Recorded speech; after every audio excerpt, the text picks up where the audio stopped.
Meu nome é João Vitor, tenho 20 anos e estudo jornalismo na UFPE. Meu nome é Otávio, tenho 20 anos e estudo música na UFPE. Meu nome é Paula Neves, eu tenho 25 anos e sou cientista social. Meu nome é Caio Azevedo, tenho 22 anos e estudo na Universidade de Genebra, Psicologia. Meu nome é Maria Eduarda, eu estudo Psicologia na FAPIR e tenho 21 anos. Meu nome é Eduardo, tenho 23 anos e estudo Medicina na FPS. Boa tarde, estamos iniciando o 7º Fórum Tela Jovem, cujo tema será aborto, com representantes das áreas de medicina, jornalismo, ciências sociais, psicologia e música.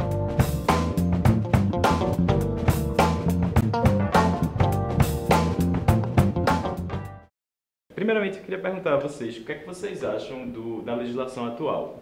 Assim, ainda está muito ligada à ideia assim, da religião. Antigamente tinha muita influência na legislação como um todo, né? E mesmo o Estado na Constituição de 88 se tornando laico, eu acho que não tem esse espaço ainda de escolha não. Você ainda precisava de uma autorização judicial. Foi recente essa questão da anencefalia poder ser considerada um caso como para ser abortado, mas mesmo assim eu acho que não há. Inclusive, há um preconceito muito grande de toda a sociedade da mulher que defende o aborto publicamente. Assim, eu acho que em relação a espaço para a mulher não tem. Ainda é realmente um Estado muito opressor nesse sentido. Agora em abril, se não me engano, abril ou março, foi aprovado, acho que por 8-2 no Supremo, que a anencefalia, o aborto por anencéfalos, não é mais crime. Ainda tem as outras duas, né, que é risco materno, que pode ser realizado o procedimento, e em caso de estupro. E como Paula falou, realmente a igreja sempre está associada ao Estado e sempre vai ter aquele preconceito a respeito do aborto. Sendo que no Brasil é um problema de saúde pública. E em relação a achar correto ou não o procedimento, é diferente de achar correto ou não a legalização no Brasil. São duas coisas distintas que a gente tem que debater aqui. Do procedimento, tu pode explicar um pouco melhor o procedimento? O que é feito legalmente, Posso. no caso, o aborto legal. Então, existem, primeiramente, o básico, o que seria aborto. Aborto é a interrupção da gestação até 20 semanas. Depois de 20 semanas, se torna morte fetal. E a morte fetal, quando o feto morre, se faz um parto normal, pode ser cesáreo, pode ser normal. E o aborto não, o aborto é a interrupção até 20 semanas. Então, nos países em que ocorre o aborto legal, que são 97 no mundo,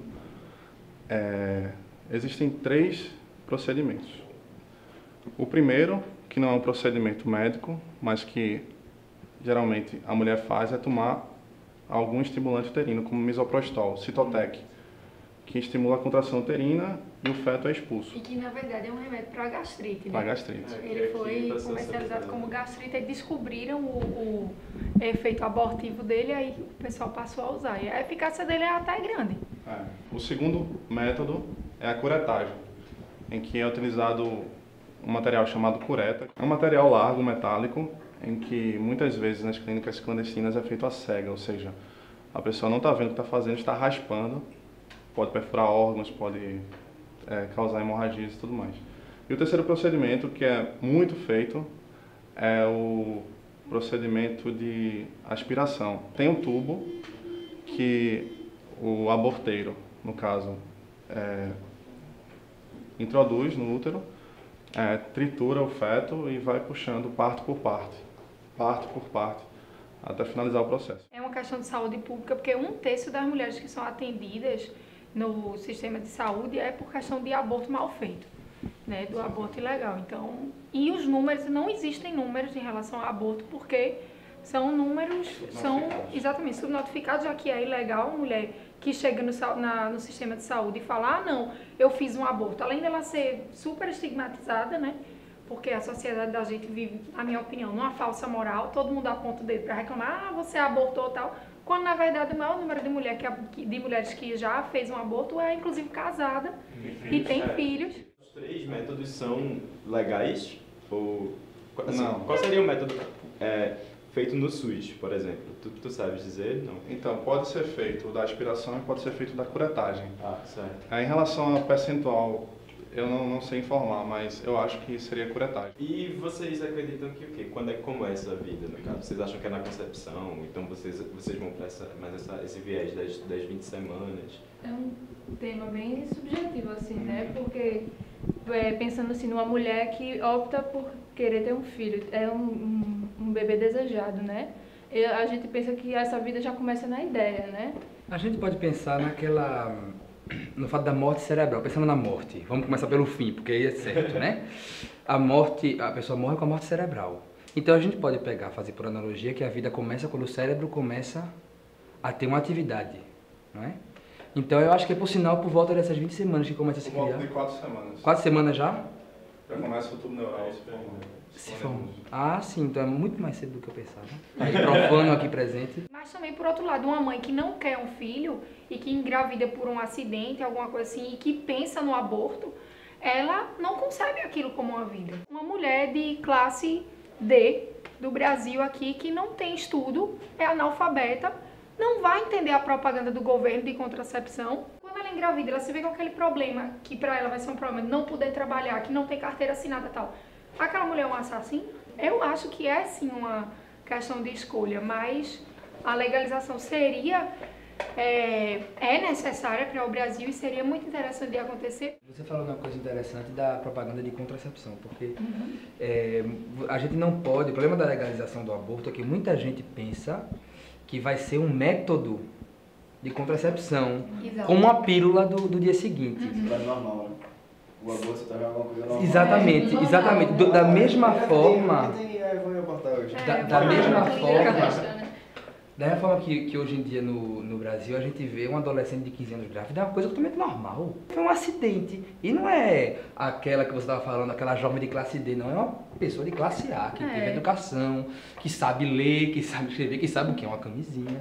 Sabe tudo. Sabe tudo. Ah, aconteceu, pelo amor de Deus, né? Aí você não pode depois dizer, não, mas eu vou abortar, porque agora que é legal, eu posso abortar. Não, né? Aí tem que direcionar bem, tem que trabalhar em conjunto essas duas campanhas. Exatamente. Do possível aborto e da contracepção. Realmente é um problema de saúde pública. Por que é um problema de saúde pública? Porque aproximadamente 35% de todas as gestações no Brasil são interrompidas. 1.500.000 abortos por ano são feitos no Brasil legalmente. 1.500.000.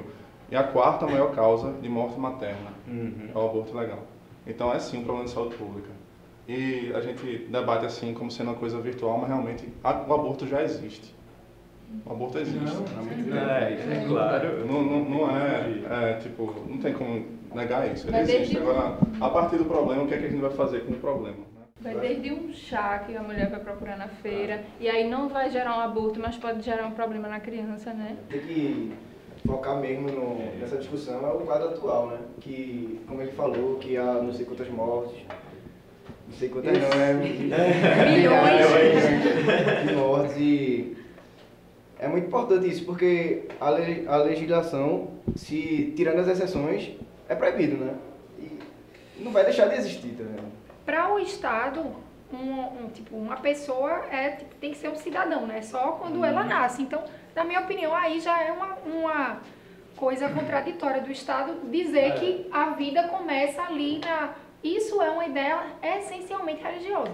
Eu acho que para o governo é muito mais fácil proibir do que legalizar e regulamentar, do que criar um sistema que abranja tudo isso à população. Infelizmente, esses dados todos, essas milhões de mulheres que morrem, só são essas mulheres que não têm condição. Porque, por exemplo, eu conheço um caso de uma pessoa que tem condições e ia fazer um aborto por R$2.500. Ela pode pagar. Ela podia ter feito esse aborto e não ia ter nenhuma sequela, não ia morrer, não ia ter nada. Ela ia voltar para casa feliz e contente porque ela ia fazer com um médico. Ia fazer com uma pessoa que estudou para poder cuidar da saúde dela. Agora, uma pessoa que não tem condições não vai. Ou vai comprar um remédio, ou vai tomar um chá. Tem aborteiras de bairro que abortam com agulha de crochê. Então, assim, para o Brasil também é caro. Por exemplo, a pessoa toma um misoprostol em casa e não faz a limpeza correta. Vai ter que retirar o resto da placenta, aí vai para o hospital, é um custo. A pessoa faz um aborto ilegal, tem hemorragia, está morrendo, vai para emergência, é outro custo. E cada custo vai se somando a um custo enorme para o Brasil também. Se for legalizado, no caso, como é que a gente iria... A gente não, né? Mas como é que seria definido qual era a grávida que teria prioridade para poder abortar, sabe? Porque com certeza a gente sabe que não tem nem leito para todo mundo nos hospitais públicos. Então como é que vai ter para todo mundo também a possibilidade de abortar? As pessoas ricas, elas não entram nesse índice que eu citei.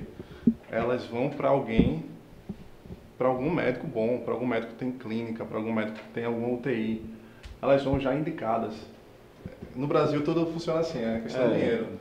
Também sou a favor da pessoa ter a liberdade de escolher. Não sou a favor de matar sempre, mas da pessoa, da mãe ter a liberdade de escolher se quer ter ou não. Isso é questão de legalizar ou não no Brasil, entendeu? Não é aborta todos, não. A mãe tem que ter o poder de escolha. Exatamente. Eu, por exemplo, defendo o aborto, assim, a descriminalização, a legalização, mas eu pessoalmente não faria um aborto. Mas eu gostaria de ter essa... Não me sentir uma criminosa de dizer, sei lá, se eu tivesse grávida de um anencéfalo, vamos supor que ainda fosse proibido, dizer, não, pô, eu não quero ter esse filho. A gente só tem comentado a mãe. Exatamente. Mas se fosse legalizado, vocês imaginam que teria que ser uma escolha só da mãe ou teria que ser a mãe e o pai? Eu acho que seria uma forma de você impor a vontade do pai. Mas é que foi que fez a vida, só porque a mulher que está carregando, porque sem um homem não tinha nenhuma criança. Exatamente. Então, o pai teria que ter uma voz aí no meio. O pai poderia ter uma voz de escolher o aborto, não escolher o aborto. Então, você legalizando, teria a possibilidade de colocar no papel que os dois querem que a criança desapareça, ou que, se um não quer, não pode. Então, ela, assim, vai partir para esse aborto também, muitas vezes, por causa do homem. Então, a gente não tá falando dele, mas ele tá lá atuante, na hora que faz o menino e depois também quando tem essa decisão aí de vou abortar ou não vou abortar. Imagina também aquele casal, tudo certo, que usou camisinha, a camisinha estourou. E aí? Desde o começo eles não queriam, né? E não fizeram nada de errado. Quem faz o que agora? Ainda tem uma opção antes, né? Que é a pílula do dia seguinte. Hoje em dia já tá muito moderno, né? Abortiva, né? Exatamente. Por que a pílula do dia seguinte não é também considerada um aborto? Né? Porque ainda não existe ainda o suficiente do ser humano. Ainda não considera o ser humano, é só um monte de célula. Mas não já fecundou? Então, aí é que entra o debate de quando inicia a vida. A gente ainda, os cientistas não sabem ainda, tipo, cada um define a teoria. Aproveitando um comentário aqui de um leitor que foi enviado pra gente, ele fala que, assim, se por um lado temos a igreja com seus ideais e costumes sentimentais, que ele colocou entre aspas, por outro devemos usar a razão para decidirmos ou opinarmos sobre questões polêmicas, como essa. Quem não usou proteção em uma relação sexual não pode fazer aborto. Foi uma escolha dessa pessoa não usar proteção. Vocês acham assim, aproveitando para colocar uma pergunta, de certa forma para esse pessoal que assim, como esse leitor coloca, Johnny de Oliveira Xavier, do Paraná, vocês acham que para esse pessoal que concebeu de uma maneira irresponsável, o aborto seria uma forma de solucionar a responsabilidade? Um erro não justifica o outro, mas você legalizar o aborto seria acabar com o problema de uma forma responsável. Não só legalizar, mas regulamentar, né? Sim, que também exatamente. Foi aquela frase de Fernando Henrique em relação à maconha, não vamos permitir a maconha, vamos só regulamentar o uso. Mas assim, vê só, como é que você vai chegar, já que vai ser legalizado, aí vamos supor que na legislação diga que o casal que foi irresponsável, tipo que transou sem camisinha, ele não pode abortar porque é uma atitude irresponsável aos olhos do Estado. Como é que ele vai provar isso? Então eu acho que vai sim, legalizar o aborto envolve também ter que lidar com esses casos de irresponsabilidade que eventualmente vão acontecer. Mas aí eu acho também que vem um pouco da liberdade de cada um. Aí eu acho que entra a questão da liberdade de escolha e a consciência de cada um também. Se a pessoa for contra o aborto, ela não vai abortar mesmo sendo legalizado. Em relação à regulamentação do aborto, claro que futuramente, caso seja regulamentado, vão ter suas restrições, suas regras. Então, assim, até tantos filhos, até tantas vezes, tanta idade gestacional, talvez o pai também tem que ir. De 0 a 5, onde é que vocês acham que está o debate do aborto? Sendo 0, pouquíssimo discutido, um tabu, e 5, assim, está sendo discutido até demais. Eu acho que tá em 3, assim. Tá começando agora, assim, uma discussão maior, não sei. Tem que se discutir muito mais ainda. Chegar em todo brasileiro tem que ter uma opinião sobre isso. Eu concordo, mas eu ainda daria 1. Ainda digo que a situação ainda está bem pior, assim, só se discute aborto quando se está diante de um problema. Eu acho que 1 é um número legal para a situação. Acho que eu vou de 1 também. Tá muito no começo, assim, não é uma coisa que tá na boca de todo mundo ainda. Tem muito que se refletir. Eu gosto de ser diferente, vou de 1,5. Porque assim, enquanto o Brasil for virtualmente um Estado laico e na prática não ser um Estado laico, nunca vai para frente. Eu sou a favor da regulamentação do aborto, porque, por exemplo, eu não tenho a capacidade de dizer, por exemplo, se ela quer abortar, você não pode, você é uma criminosa por causa disso. Eu acho que se você é contra o aborto, não faça. Você não faz, pronto, cada um decide por si. Por mim, é mais ou menos assim. Regulamentar seria Se não gosta, dar não espaço à liberdade de decisão em cada indivíduo, né? Tratando E não do obrigar problema as da outras saúde pessoas. pública. Eu não acho que vai acontecer um anarquismo de aborto. Eu sou a favor justamente da regulamentação. Você impor limites, mas também deveres e direitos para aquela pessoa. Então a pessoa tem X motivos para abortar, eu vou defender até o final os X motivos daquela pessoa. Podendo eu ser contra. Inclusive, o ato, eu sou contra, entendeu? Mas eu acho que o debate no Brasil ele é muito válido. Então, obrigado pessoal pela participação e por assistir o debate, e até o próximo aqui no Tela Jovem.